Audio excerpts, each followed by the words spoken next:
saya Fasyanisa, NIM 2303006052, mahasiswi Universitas Sumatera Utara, Fakultas Pertanian, jurusan Peternakan.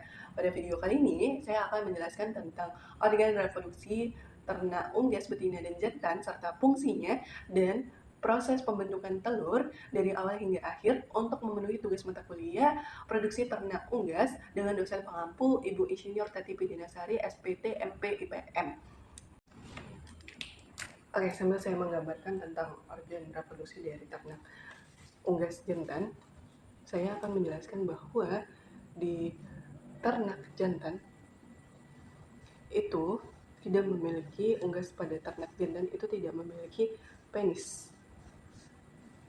Jadi sebagai gantinya itu terdapat yang namanya papila.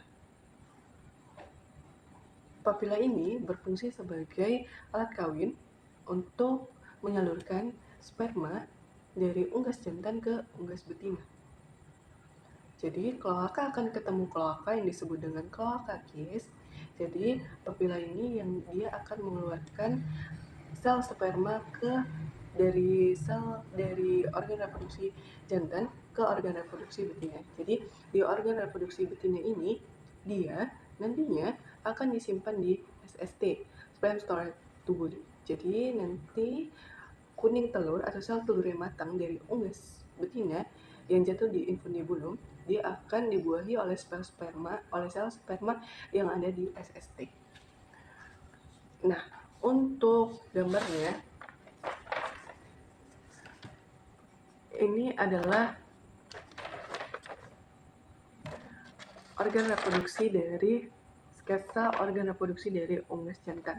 Jadi di sini yang dua ini itu ada testis dan di bawahnya itu ada epidermis. Terus di sini yang bawah ini ada ginjal dan ini ada vas deferens dan yang pinggir vas deferens, lalu tengahnya ini ada ureter dan di tengahnya ini ada usus besar dan ini adalah kloaka. Untuk testis itu berfungsi untuk menghasilkan sel sperma dan hormon dari hormon reproduksi yaitu testosteron. Yang selanjutnya sel sperma yang diproduksi oleh testis itu akan dimatangkan di epididymis. Nah, sel sperma yang sudah matang itu diangkut melalui vas deferens. Vas deferens ini akan menyalurkan sel sperma dari epididymis ke kloaka, yaitu ke papila. Oke, untuk organ reproduksi betina itu terdapat dua, yaitu ovarium dan ovidum. Untuk ovarium pada unggas itu hanya satu yang berkembang, yaitu yang kiri, yang terletak di dorsa rongga abdomen. Jadi di dalam ovarium ini hanya terdapat 5-6 folikel yang sedang berkembang yang berwarna kuning besar atau yang disebut yolk, dan folikel yang berwarna putih itu merupakan yolk yang belum dewasa atau belum matang. Pada ovarium itu terdapat dua bagian.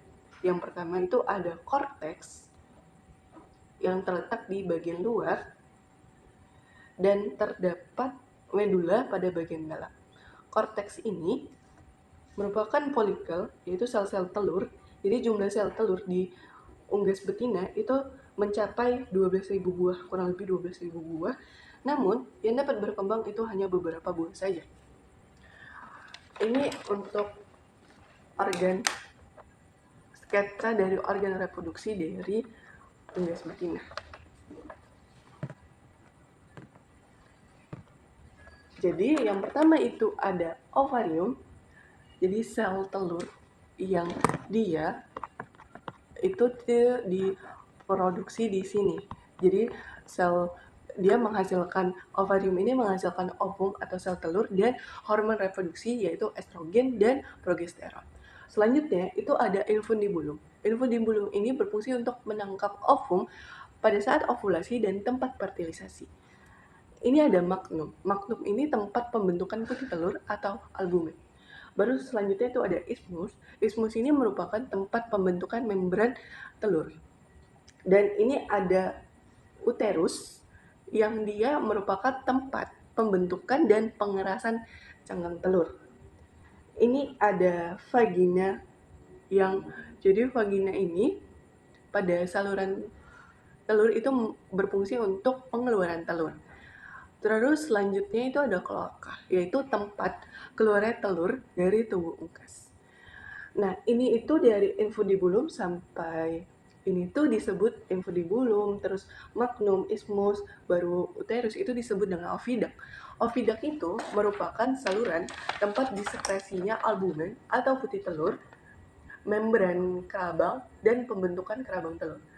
Jadi perkembangan folikel-folikel ovarium itu dirangsang oleh FSH, Follicle Stimulating Hormone atau FSH dari kelenjar pituitary anterior. Jadi, infundibulum yang berbentuk seperti corong ini dari oviduct itu panjangnya itu kira-kira 9 cm yang berfungsi untuk menangkap dan menelan ovum atau yolk yang masak sehingga yolk akan masuk ke dalam oviduct di sini. Setelah ovulasi, yolk akan jatuh ke dalam kantong ovarium atau rongga yang kemudian dia diambil oleh infundibulum. Yolk yang berada di bagian ini itu berkisar 15-20 menit, kemudian dia didorong melalui ke bagian selanjutnya yaitu ke magnum. Jadi pembatas antara infundibulum dan magnum itu dinamakan dengan sarang spermatozoa sebelum terjadinya pembuahan. Oke, selanjutnya itu ada magnum. Magnum ini dia merupakan bagian terpanjang dari oviduct. Jadi panjangnya itu sekitar 33 cm. Sintesis dan sekresi putih telur atau albumen itu terjadi di magnum. Yolk yang berada di magnum itu akan dibungkus dengan putih telur selama 3,5 jam. Telur akan dibungkus oleh 4 lapisan yang diproduksi oleh magnum. Baru selanjutnya telur dia akan masuk ke isthmus. Jadi isthmus ini dia berfungsi untuk mensekresikan membran atau selaput telur. Jadi panjang saluran isthmus ini berkisar 10 cm dan telur berada di isthmus itu berkisar 1 jam 15 menit sampai 1,5 jam. Isthmus ini merupakan bagian yang berdekatan dengan magnum. Itu berwarna putih. Jadi isthmus yang dekat dengan magnum itu berwarna putih, sedangkan 4 cm terakhir dari isthmus itu mengandung banyak pembuluh darah sehingga warna itu merah. Lalu telur itu dia akan masuk ke uterus. Uterus ini disebut sebagai glandula kerabang telur. Jadi panjangnya 10-12 cm. Pada bagian ini terjadi dua fenomena, yaitu dehidrasi putih telur, kemudian terbentuk kerabang atau cangkang. Jadi warna pada kerabang atau cangkang telur itu terdiri dari sel porofit yang akan terbentuk di bagian akhir mineralisasi. Jadi mineralisasi ini itu berkisar 18-21 jam. Jadi telur paling lama itu terdapat di uterus 18-21 jam. Next itu vagina.